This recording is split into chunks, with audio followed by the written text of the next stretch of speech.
Syifa Asma Malia. Iya.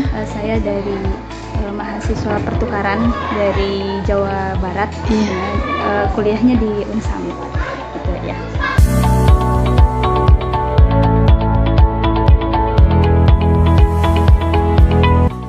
Yang susah diatur itu saya sering memberi ya tugas gitu, memberi tugas dan memberi pertanyaan-pertanyaan. Dia dulu yang kita panggil ya kan. Kita bilang bahwa gimana ya, kalau lagi belajar tuh nggak boleh itu kan, menghargai guru gitu kan. Ya bagi saya ya dia yang harus saya perhatikan gitu. Memang siapa yang di kelas itu yang memang dia kurang kondusif ya, kurang ini ya, dia yang saya nasihati.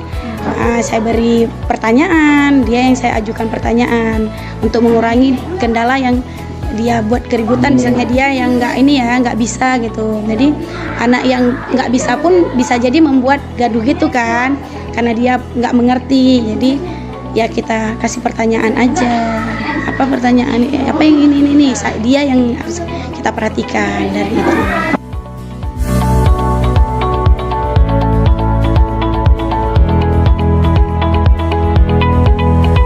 Kalau misalnya kelas 3, misalnya itu pernah pegang kelas 3, ya saya suruh duduk dia di samping saya. Untuk supaya siapa sih yang membuat anak itu jadi ribut biangnya. Jadi dia saya suruh duduk di depan, di samping saya. Jadi yang lain itu kan terobsesi supaya kalau misalnya bandel nih disuruh duduk di sebelah ibunya nih gitu. Jadi gitu. Kalau saya menghadapi ya begitu, enggak mesti saya harus marah, enggak gitu.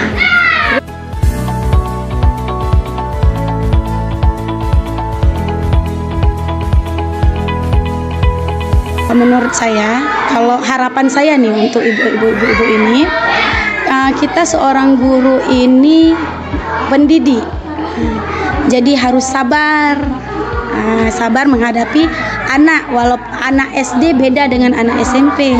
Ya, jadi kesabaran dan buatlah motivasi baru untuk anak-anak itu. Jadi anak-anak kalau misalnya motivasi baru itu lebih cenderung mendengar apa sih hal yang baru gitu.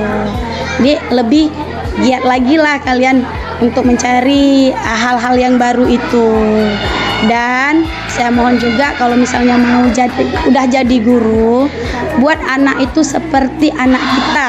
Walaupun kita masih belum berkeluarga, tapi anggap anak itu seperti anak kita sendiri. Itu harapan saya, supaya anak itu bisa mengerti sama kita, misalnya mau belajar sama kita. Kalau anak sudah mau belajar, kalau anak sudah dekat sama kita, pasti anak itu udah mau belajar, udah rindu sama kita. Itu aja harapan saya, supaya kalian ini banyak lagi motivasi baru. Itu aja. Terima kasih, Ibu. Ya.